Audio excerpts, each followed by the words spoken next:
Hello everybody, welcome and welcome back. Today we're going to be playing on the best of one standard ranked ladder with a Jeskai Dragons build.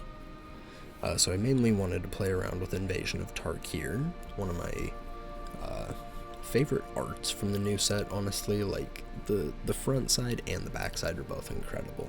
Anyways, 1 in red for a 5 defense counter siege. When it enters the battlefield, you can reveal any number of dragons. When you do, Invasion of Tarkir deals X plus 2 damage to any other target, where X is the number of cards revealed. And on the backside, it's a 4/4 flying trample dragon, with whenever a dragon you control attacks, it deals 2 damage to any target. It's a very cool card, and we're going to be pairing that up with Zurgo and Ojutai, one of the newest dragons. For Jeskai in 2, it's a 4/4 flying haste. It has hexproof as long as it entered the battlefield this turn, and whenever one or more dragons you control deal combat damage to a player or battle, look at the top 3 cards of your library, put one of them into your hand and the rest on the bottom in any order, and you may bounce one of those dragons to their hand. So you can loop the Zurgo and Ojutai, which is really nice.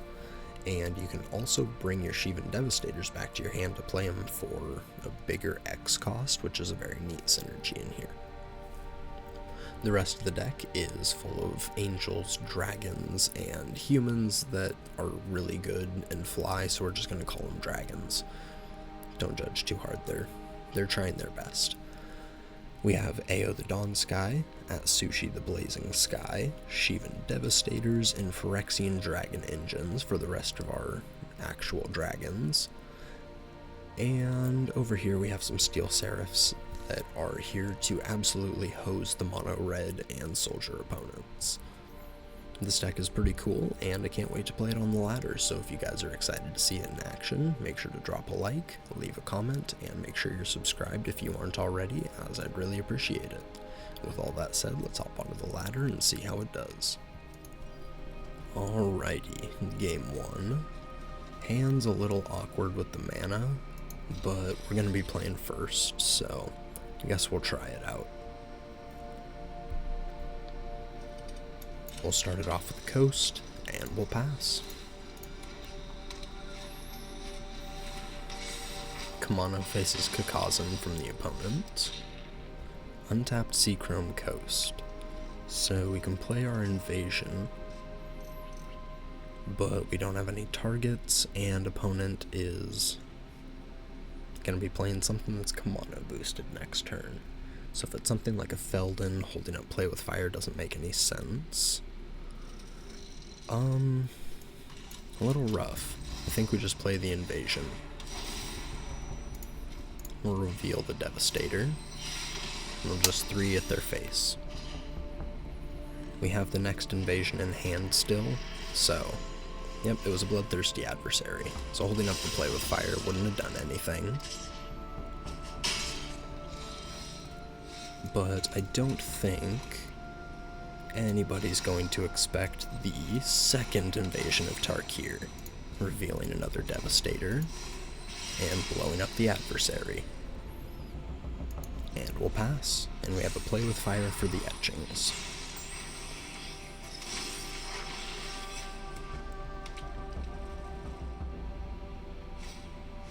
Fable of the Mirror Breaker. So they're going to make a Shaman. What do we think is more annoying? The Shaman or the etchings? I think we'll just take out the Shaman. I'm fine with taking 2 here.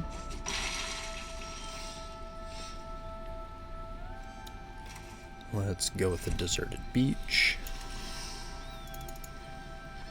And Shivan Devastator for 3. So we do that and we attack an invasion, or we Peacekeeper and hopefully tax the lightning strike that's in their hand that would take out the Devastator otherwise.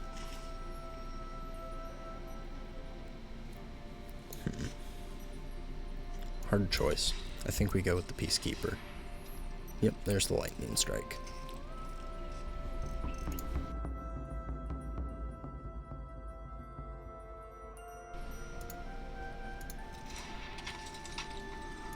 And we'll pass. Opponent discards the lightning strike. Okay. They cast a Swifty.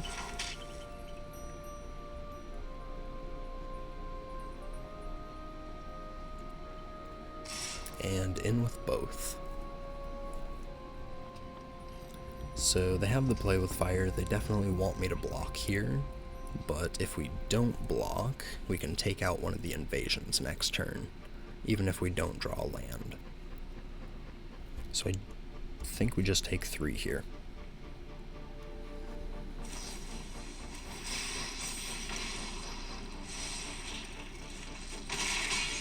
Or we take 6. Sheevan Reef.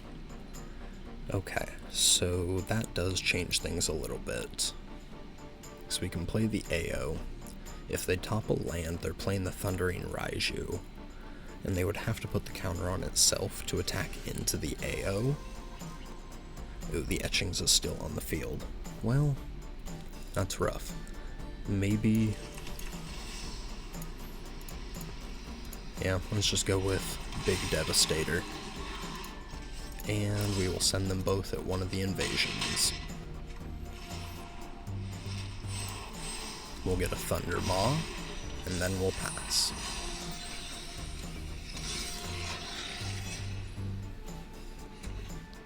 There's the land. So do they cast the Raiju here? Yep.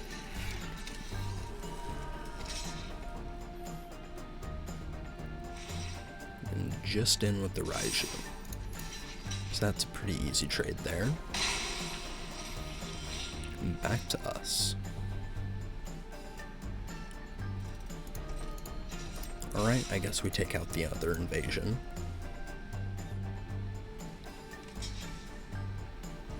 Oh, opponent's gonna chump with the Swifty. We like to see that. That's good. Okay, let's play AO. And we'll pass.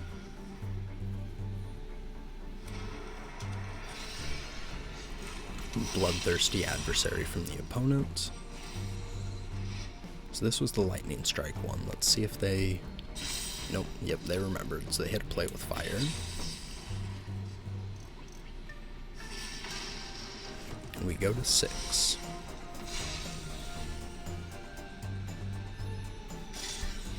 In with everybody. Okay. Block the reflection, block the adversary, go to 4.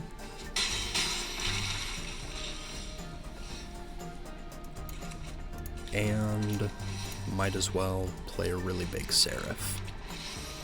That should be the death blow. We'll give you lifelink. An opponent concedes. GG's.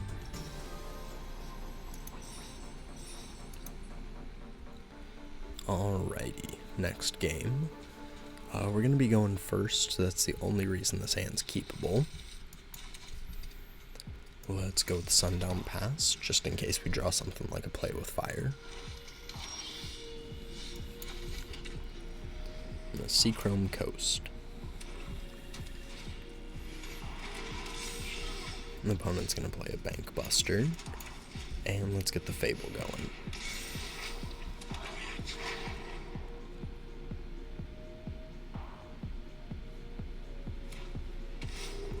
The opponent plays a Rafine's Tower, and passes, leaving up the Bank Buster. I think we discard the Coast, and that's it. Cool, untapped land. Let's go to combat.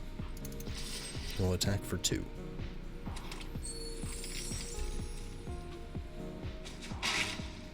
The opponent's going to take it. We'll play the beach, and we'll power out AO.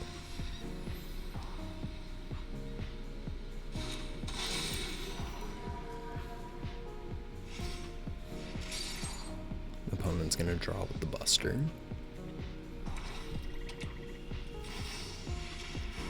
And play a Phyrexian Obliterator.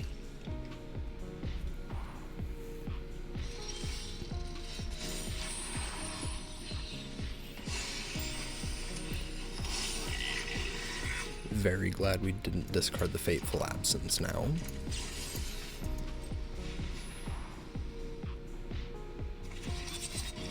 Opponent's gonna crew the Buster. And we'll get in for 5. Let's play our second Fable. And we'll pass.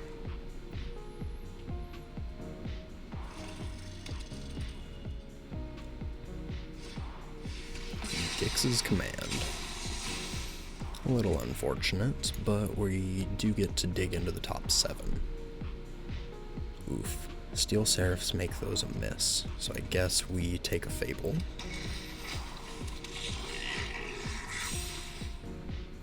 Let's discard this land.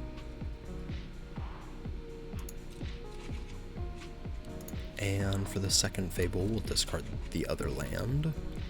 And we draw our third one in a row.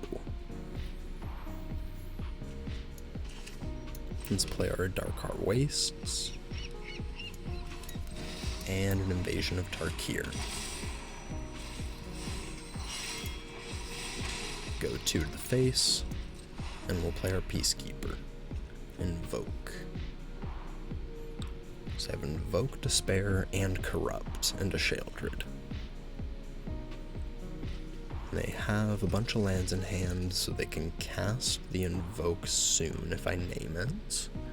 They can't cast Corrupt if I name it, and Sheoldred sort of walls up the ground, which is unfortunate.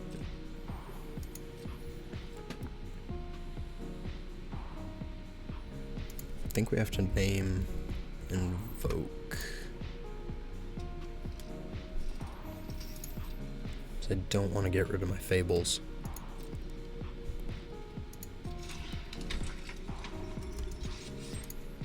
And we'll go for 2 with the Invasion.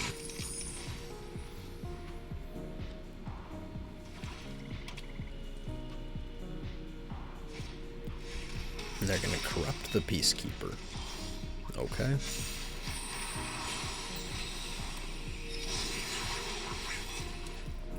Fables flip, and we draw more lands.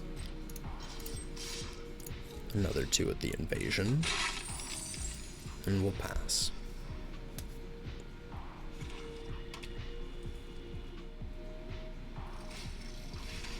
So there's the Invoke. We'll sack our Shaman, and an enchantment.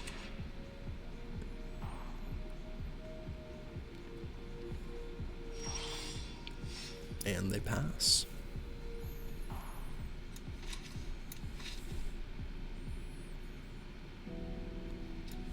Let's play our land, and really big Steel Seraph.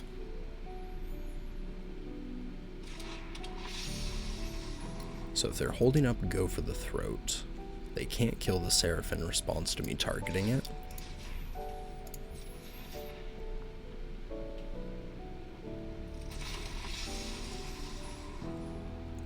We're gonna go to combat. We'll double target you since you can attack. Go lifelink and vigilance. And we'll take out the Invasion.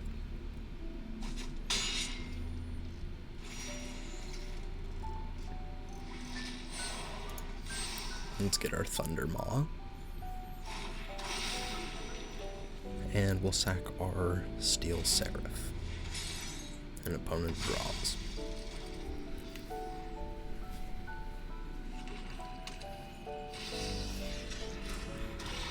There's a Sheoldred the Apocalypse, and the second Bank Buster from opponent. And let's draw.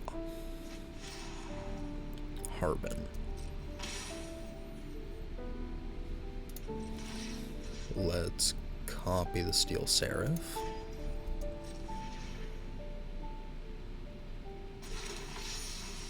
And we'll go to combat.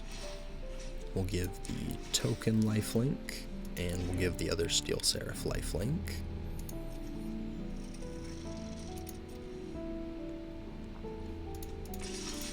And in with everybody. And we'll deal 2 damage to face.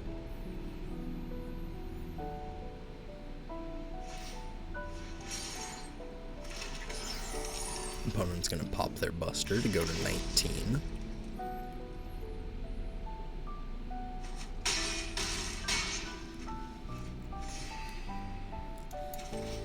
Let's play our Harbin. And we'll pass, and we'll see what opponent does.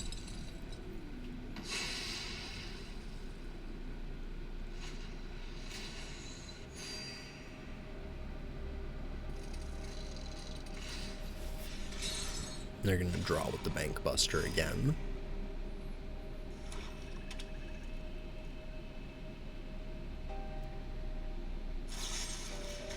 There's the Go for the Throat on the Harbin.